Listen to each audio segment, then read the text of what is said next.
ಭಾರತ ದೇಶದಲ್ಲಿ ಏನು ಗೃಹ ಮಂತ್ರಿ ಅಂತಕ್ಕಂತ ಗುಜರಾತಿ ಅತಿ ಬುದ್ಧಿವಂತಿಕೆ ತೋರಿಸ್ತಕ್ಕಂಥ ಗುಜರಾತಿಗಳು ಇಬ್ರು ದೇಶದಲ್ಲಿ, ಅವರಿಬ್ಬರಿಂದ ದೇಶ ಇವತ್ತು ಹಾಳಾಗ್ತಾ ಇರತಕ್ಕಂಥದ್ದು ನಾವೆಲ್ಲ ನೋಡ್ತಾ ಇದ್ದೀವಿ. ಅಮಿತ್ ಶಾ ಮತ್ತು ನರೇಂದ್ರ ಮೋದಿ ಅವರು ಏನು ಕಳೆದ ನಡೀತಕ್ಕಂತ ಚಳಿಗಾಲದ ಲೋಕಸಭಾ ಅಧಿವೇಶನದಲ್ಲಿ ಭಾರತ ದೇಶದ ಕಾನೂನು ಇದೇ ರೀತಿ ಇರ್ಬೇಕಂತಕ್ಕಂಥ ಸಂವಿಧಾನವನ್ನು ರಚನೆ ಮಾಡಿರ್ತಕ್ಕಂಥವ್ರು ಡಾಕ್ಟರ್ ಬಾಬಾ ಸಾಹೇಬ್ ಅಂಬೇಡ್ಕರ್ ಅವರು ಪ್ಲಸ್ ಅವ್ರ ಜೊತೆ 8-9 ಜನ ಅವರು ರಚನೆ ಮಾಡಿರ್ತಕ್ಕಂತ ಈ ಒಂದು ಕಾನೂನಿನ ಮೂಲಕ ಇವತ್ತು ದೇಶ ಬಹಳ ಶಾಂತಿಯುತವಾಗಿ ದೇಶದಲ್ಲಿ ನಡೀತಾ ಇದೆ. ಬಡವರು, ದೀನದಲಿತರು, ಅಲ್ಪಸಂಖ್ಯಾತರು ಮತ್ತು ಹಿಂದುಳಿದ ವರ್ಗ, ಮಾಧ್ಯಮ ಜನಾಂಗ ಪ್ರತಿಯೊಬ್ಬರಿಗೂ ಅವರಾದಂತ ತನ್ನದೇ ಆದಂತ ಒಂದು ಕಾನೂನಿನ ಮೂಲಕ ಎಲ್ಲ ರೀತಿಯ ರಕ್ಷಣೆಯನ್ನ ಇವತ್ತು ದೇಶದಲ್ಲಿ ಆಗ್ತಾ ಇದೆ ಅಂದ್ರೆ ಅದು ಸಂವಿಧಾನ ಶಿಲ್ಪಿಯ ಮುಖಾಂತರ ಸ್ವತಂತ್ರದ ಈಚೆಗೆ 75 ವರ್ಷಗಳಿಂದ ದೇಶದಲ್ಲಿ ಜಗತ್ತಿನಲ್ಲಿಯೇ ವಿಭಿನ್ನವಾಗಿರ್ತಕ್ಕಂಥ ಭಾರತ ದೇಶ ಇವತ್ತು 100ನೇ ವರ್ಷದ ಸಾಗ್ತಾ ಇದೆ. ಇಂಥ ಸಂದರ್ಭದಲ್ಲಿ ಅಮಿತ್ ಶಾ ಅವರು ಕಳೆದ ಅಧಿವೇಶನದಲ್ಲಿ ಒಂದು ಅಂಬೇಡ್ಕರ್ ಅವರಿಗೆ ಅಪಮಾನ ರೀತಿಯಲ್ಲಿ ಮಾತಾಡತಕ್ಕಂಥದ್ದು ಜಗ್ಗ ಜಾಹೀರಾಗಿದೆ. ಅಂಬೇಡ್ಕರ್ ಅಂಬೇಡ್ಕರ್ ಅಂಬೇಡ್ಕರ್ ಅಂಬೇಡ್ಕರ್ ಅಂಬೇಡ್ಕರ್ ಇವ್ರನ್ನ ಈ ರೀತಿ ನೀವು ನೆನೆಸುವುದು ಇವತ್ತು ಸಮಂಜಸ ಅಲ್ಲ. ನೀವು ಯಾವ್ದಾದ್ರು ಒಂದು ದೇವರಿಗೆ ಈ ರೀತಿ ನೀವು ಪೂಜೆ ಇದು ನೆನೆಸಿದ್ರ ಇನ್ನೂ ಎಷ್ಟೋ ಅದೊಂದು ಅನುಕೂಲ ಆಕ್ಕಿತ್ತು ಅನ್ನೋ ಒಂದು ರೀತಿಯಲ್ಲಿ ಅವ್ರು ಹೇಳ್ತಾ ಇದಾರೆ. ಅಂದ್ರ ಅವರು ನಿಜವಾಗಿಯೂ ಕೂಡ ಇವತ್ತು ಅವರ ಅರ್ಥ ಆ ಸಂವಿಧಾನವನ್ನು ರಚನೆ ಮಾಡಿರ್ತಕ್ಕಂಥವ್ರಿಗೆ ಅಪಮಾನ ಆಗಿದ್ದನ್ನ ಇಡೀ ಭಾರತ ದೇಶ ಇವತ್ತು ಖಂಡನ ಮಾಡ್ತಾ ಇದೆ. ಆ ಒಂದು ನಿಟ್ಟಿನಲ್ಲಿ ನಮ್ಮ ಶ್ಯಾಮ್ ಜಾಧವ್ ಅವರು, ನಮ್ಮ ಚಂದ್ರನ ಗೋಕಾಕ್ ಅವರು, ರಜನಿಕಾಂತ್ ಅವರು ಮತ್ತು ಇನ್ನುಳಿದ ಎಲ್ಲಾ ಮುಖಂಡರ ನೇತೃತ್ವದಲ್ಲಿ ಸನ್ಮಾನ್ಯ ಪ್ರಸಾದ್ ಅಬ್ಬಯ್ಯನವರ ಒಂದು ನೇತೃತ್ವದಲ್ಲಿ ಪೂರ್ವ ವಿಧಾನಸಭಾ ಕ್ಷೇತ್ರದಲ್ಲಿ ಸಾವಿರಾರು ಅಭಿಮಾನಿಗಳು ಇವತ್ತು ಎಲ್ಲ ಸೇರಿ ಇಡೀ ಬಂಕಾಪುರ್ ಚೌಕ್ ಬಂದಿರಬಹುದು, ಹಿರಾಪುರ ಬಾಗ್ ಬಂದಿರಬಹುದು, ಈ ರೀತಿ ಬಸ್ ಸ್ಟ್ಯಾಂಡ್, ಸ್ಟೇಷನ್ ರೋಡ್ ಮತ್ತು ಗಬ್ಬೂರ್ ಈ ಕಡೆ ದಕ್ಷಿಣದ ಪೂರ್ವ ವಿಧಾನಸಭಾ ಕ್ಷೇತ್ರದ ಕಮ್ ಸೆ ಕಮ್ ಟೋಟಲಿ ಈಗಾಗಲೇ ಹುಬ್ಳಿ ಬಂದ್ ಆಗಿದೆ ಮುಂಜಾನೆಯಿಂದ. ಸೊ ಇವತ್ತಿಗೆ ನಾವು ಇನ್ನೊಂದು ಅರ್ಧ ತಾಸಿನಲ್ಲಿ ಮೆರವಣಿಗೆನ ಪ್ರಾರಂಭ ಮಾಡ್ತಾ ಇದ್ದೇವೆ. ನಮ್ಮ ಈ ಭಾಗದಿಂದ ಕಮ್ ಸೆ ಕಮ್ ಒಂದು 30-40 ರೈತರ ಚಕ್ಕಡಿಗಳಿಗೂ ಜೊತೆಗೆ ಇವತ್ತು ಬೆಂಬಲ ಕೊಡ್ತಾ ಇದಾರೆ. ಭಾರತೀಯ ಜನತಾ ಪಾರ್ಟಿ ನಿನ್ನೆ ಮೊನ್ನೆ ಪತ್ರಿಕೆಗೋಷ್ಠಿಯನ್ನು ಮಾಡಿ ಇದು ಕೇವಲ ಇವರು ಸುಳ್ಳು ಅಪಪ್ರಚಾರ ಮಾಡ್ತಾ ಇದ್ದಾರ, ದಲಿತ ಸಂಘಟನೆಗಳು ಇವ್ರಿಗೆ ಯಾರು ಬೆಂಬಲ ಇಲ್ಲ ಅನ್ನೋ ಒಂದು ರೀತಿಯಲ್ಲಿ ಮಾತಾಡ್ತಾ ಇದ್ದಾರೆ. ಇವತ್ತು ಈ ಭಾಗದ ಶಾಸಕರು ಇರ್ಬೋದು, ಈ ಭಾಗದ ಕೆಲವೊಂದು SC ಮುಖಂಡರು, ನಾನು ಇವತ್ತು SC ಮುಖಂಡರು ಭಾರತೀಯ ಜನತಾ ಪಕ್ಷದಲ್ಲಿ ಇರತಕ್ಕಂಥ SC ಮುಖಂಡರಿಗೆ ನಾನು ಪ್ರಶ್ನೆ ಮಾಡ್ತೇನೆ. ಇವತ್ತು ನಿಮ್ಮ ಅಸ್ತಿತ್ವಕ್ಕೆ ಧಕ್ಕೆ ಮಾಡಿರ್ತಕ್ಕಂಥ ಅಮಿತ್ ಶಾ, ನಿಮ್ಮ ಅಸ್ತಿತ್ವಕ್ಕೆ ಧಕ್ಕೆ ಮಾಡಿರ್ತಕ್ಕಂಥ ನರೇಂದ್ರ ಮೋದಿ, ಈ ಇಬ್ರು ಈ ದೇಶವನ್ನು ಹಾಳು ಮಾಡ್ತಾ ಇದ್ದಾರೆ. ಇವತ್ತೇನು 5 ಗ್ಯಾರಂಟಿಗಳಿಗೆ ಏನು ವಿರೋಧ ಮಾಡ್ತಾ ಇದ್ದಾರೆ ಕಾಂಗ್ರೆಸ್ನವರು, ಇವತ್ತು ದೇಶದಲ್ಲಿ ಇವತ್ತೇನು ನರೇಂದ್ರ ಮೋದಿ ಮತ್ತು ಅಮಿತ್ ಶಾ ಇವರು ಜನರನ್ನ ಲೂಟ್ ಮಾಡತಕ್ಕಂಥ ಕೆಲಸ ವ್ಯವಸ್ಥಿತವಾಗಿ ನಡೀತಾ ಇದೆ. ಇವತ್ತು GST ಮುಖಾಂತರ ದೇಶದ ಹಣದುಬ್ಬರ ಇವತ್ತು ಬಹಳ ದೊಡ್ಡ ಪ್ರಮಾಣದಲ್ಲಿ ಹೋಗ್ತಾ ಇದೆ.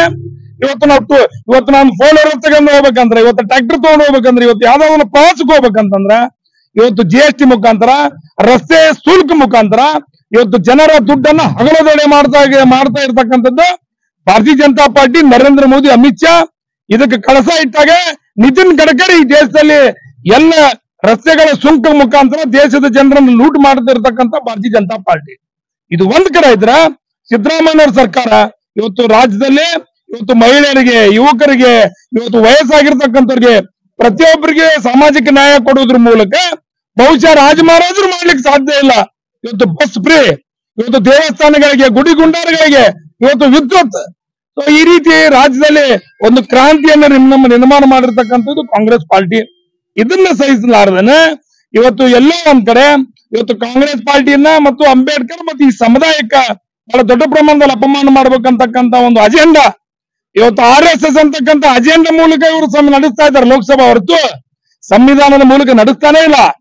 ಇವತ್ತು ಸಂವಿಧಾನದ ಮೂಲಕ ಇವರು ರಾಜ್ಯಭಾರ ಮಾಡಿದ್ರೆ ಇವತ್ತು ರಾಜ್ಯದಲ್ಲಿ 28 ಲೋಕಸಭಾ ಕ್ಷೇತ್ರದಲ್ಲಿ ಹಿಂದುಳಿದ ವರ್ಗದವರಿಗೆ, ದಲಿತ ಸಮುದಾಯಕ್ಕೆ ಜನರಲ್ ಕ್ಯಾಟಗರಿನಲ್ಲಿ ಲೋಕಸಭಾ ಟಿಕೆಟ್ ಕೊಡ್ತಾ ಇದ್ರು. 2% ಇರ್ತಕ್ಕಂಥ ಬ್ರಾಹ್ಮಣರು 3 ಲೋಕಸಭಾ ಕ್ಷೇತ್ರ ಟಿಕೆಟ್, 18-20% ಇರ್ತಕ್ಕಂಥ ಕುರುಬರು 1 ಟಿಕೆಟ್ ಇಲ್ಲ. ಇವತ್ತು 12-13% ದಲಿತ ಸಮುದಾಯಕ್ಕೆ ಜನರಲ್ ಕ್ಯಾಟಗರಿನಲ್ಲಿ 1 ಭಾರತೀಯ ಜನತಾ ಪಕ್ಷಕ್ಕೆ ಇವತ್ತು ಟಿಕೆಟ್ ಕೊಡ್ಲಿಲ್ಲ ಈ ರಾಜ್ಯದಲ್ಲಿ. ಇದರ ಅರ್ಥ ಸಂವಿಧಾನದ ಮೂಲಕ ರಾಜ್ಯಭಾರ ಮಾಡ್ತಾನೆ ಭಾರತೀಯ ಜನತಾ ಪಾರ್ಟಿ. RSS ನ ಅಜೆಂಡಾ ಮೂಲಕ ಇವತ್ತು ರಾಜಭಾರ ಮಾಡ್ತಾ ಇದ್ದಂತ ಜನರಿಗೆ ಇವತ್ತು ಕಣ್ಣಗ ಮಣ್ಣು ಹೋಗ್ತಕ್ಕಂಥದ್ದು ಯಾವ್ದಾದ್ರು ಪಾರ್ಟಿ ಇದ್ರೆ ಅದು ಭಾರತೀಯ ಜನತಾ ಪಾರ್ಟಿ, ನರೇಂದ್ರ ಮೋದಿ, ಅಮಿತ್ ಶಾ.